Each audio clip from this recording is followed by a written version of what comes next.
捏碎他的骨头。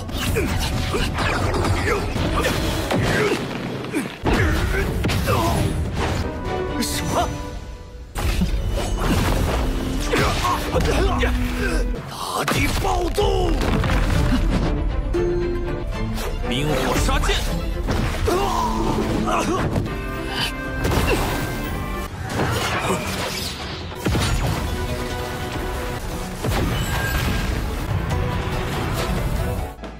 Halo guys, balik lagi bersama Mimin from Zero. Di video kali ini Mimin bakalan kembali melanjutkan alur cerita Donghua berjudul Dandao Zizun atau Alchemy Supreme episode 106 ya. Seperti biasa, sebelum masuk ke recap ceritanya, buat kalian yang menonton video ini tapi belum subscribe, tolong di subscribe dulu ya guys. Dan jangan lupa nyalain lonceng biar nggak ketinggalan update terbaru dari channel From Zero. Playlist untuk Donghua ini juga udah tersedia bagi kalian yang baru aja bergabung dan belum nonton episode sebelumnya ya. Ya udah deh, nggak usah berlama-lama lagi, langsung saja kita ke recap ceritanya guys.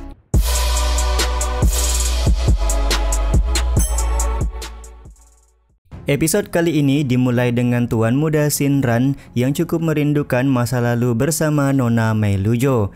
Dia pun mengajak Nona Melujo untuk pergi ke suatu tempat guna mengenang masa-masa indah mereka berdua. Akan tetapi secara refleks, Nona Melujo langsung memeluk Subetian sembari berkata kalau dia tidak tertarik dengan ajakan Tuan Muda Shinran. Penolakan ini tentu saja membuat Tuan Muda Shinran cukup kesal. Tuan Muda Shinran kemudian berkata kalau dia akan membunuh Subetian karena Bang MC sudah membunuh wanita siluman iblis yang dilelang kemarin. Perkataan Tuan Muda Shinran tentu saja membuat Subetian menyadari kalau Tuan Muda Shinran merupakan orang yang sudah melelang wanita siluman iblis guna mencelakai orang lain. Karena Bang MC merasa tindakan Tuan Muda Shinran begitu tercela, dia kemudian menggunakan kekuatan mental untuk menyerang Tuan Muda Shinran. Mao Yao没能杀死，原来是你在故意拍卖那只猫妖，交易罢了。 Seketika Tuan Muda Shinran langsung merasakan sakit di bagian kepala. Dia pun meminta bantuan kepada Pak Tua Yang Lau untuk membunuh Subetian sekarang juga. Tanpa banyak basa-basi, Pak Tua Yang Lau langsung maju untuk membantai Subetian atas perintah dari Tuan Muda Shinran. Perbaku hantaman antara Subetian melawan Yang Lau tidak terelakkan lagi. Terlihat dari beberapa gerakan, King Subetian mampu memukul Yang Lau yang gencar melakukan serangan demi serangan.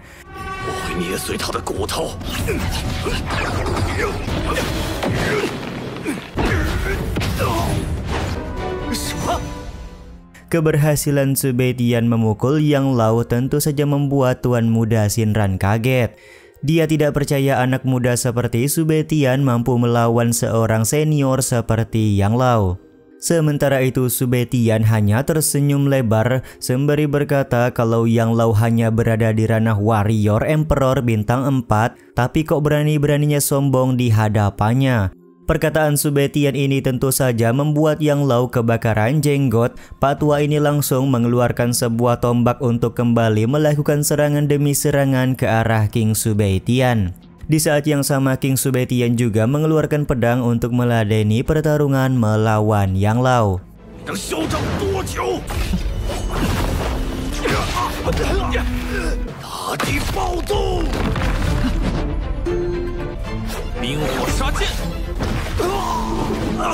Pada akhirnya setelah beberapa saat, King Subetian berhasil membuat Yang Lau tidak berdaya. Momen ini pun membuat Tuan Muda Shinran terheran-heran dan tidak percaya Yang Lau bisa dikalahkan dengan mudah. Sebentar lagi adalah giliranmu, ucap Subetian yang memberikan ancaman kepada Tuan Muda Shinran.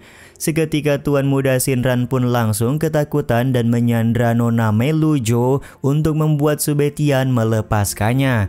Jika kau membunuhnya, menurutmu berapa persen kesempatan kamu bisa selamat? Ucap Subetian yang menyatakan kalau Tuan Muda Shinran tidak bisa lari dari tempat ini.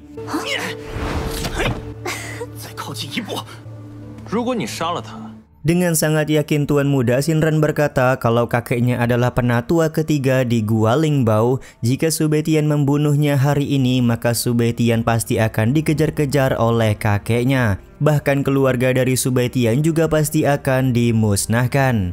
Meskipun sudah mendapatkan ancaman, Su Baitian masih kelihatan santuy. Dia pun berkata kalau Tuan Muda Shinran sebentar lagi akan mati, jadi dia sama sekali tidak bisa memberikan ancaman.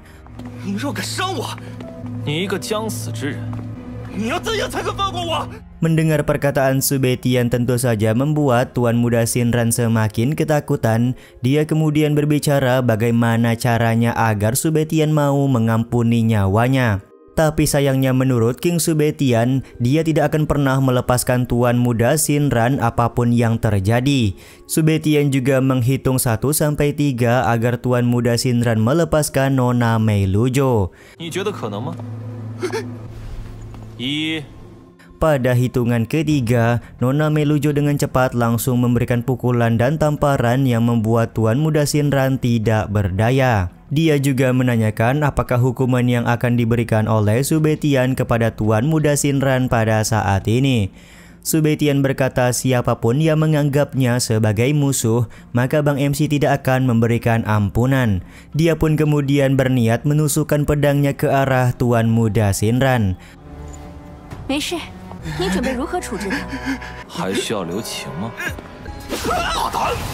Akan tetapi tiba-tiba saja kalung giok yang dipakai oleh Tuan Muda Shinran bersinar, yang mana kalung giok tersebut merupakan tubuh jiwa dari kakek Shinran. Tubuh jiwa kakek Shinran lekas bertanya siapakah Su Baitian dan kenapa dia berniat untuk membunuh cucunya. Di saat yang sama Tuan Muda Shinran pun langsung mengadu kepada sang kakek untuk membunuh King Su Baitian. Meskipun ranah kakek Shinran cukup tinggi, tapi saat ini yang muncul di hadapan King Su Baitian hanyalah sebuah tubuh klon jiwa. Jadi Bang MC sama sekali tidak takut untuk berhadapan dengan kakek Shinran. Dengan hanya satu kali serangan pedang saja, tubuh jiwa kakek Shinran langsung tidak berdaya. Si kakek juga langsung meminta Tuan Muda Shinran untuk segera kabur karena dia sadar tidak bisa memberikan perlindungan lebih lanjut. Tuan Muda Shinran pun langsung berusaha kabur melarikan diri sesuai perintah dari si kakek. Tentu saja King Su Baitian tidak akan membiarkan Tuan Muda Shinran kabur begitu saja.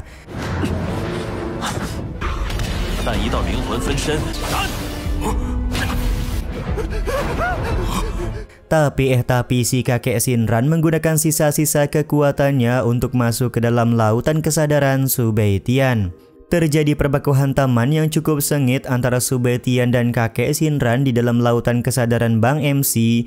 Tapi ya begitulah, tidak butuh waktu lama King Su Baitian menggunakan keterampilan pedangnya untuk membunuh jiwa dari kakek Shinran.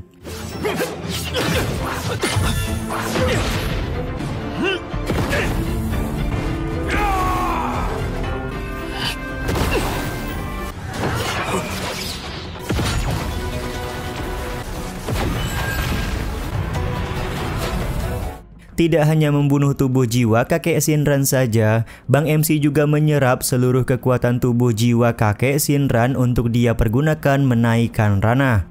Benar saja Su Baitian langsung berhasil menaikkan ranah dengan sangat cepat. Hal ini bisa terlihat dari perubahan elemen-elemen yang ada di dalam lautan kesadaran Bang MC kita.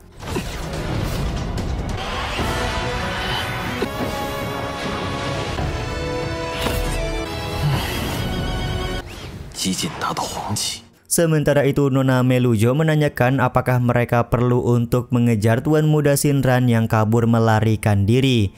Su Baitian berkata kalau mereka tidak perlu mengejar Tuan Muda Shinran karena yang terpenting pada saat ini adalah menaklukkan api langit di Gunung Leze. Berlanjutnya perjalanan Su Baitian dan Nona Meilujo ke Gunung Leze juga sekaligus menutup episode kali ini ya guys.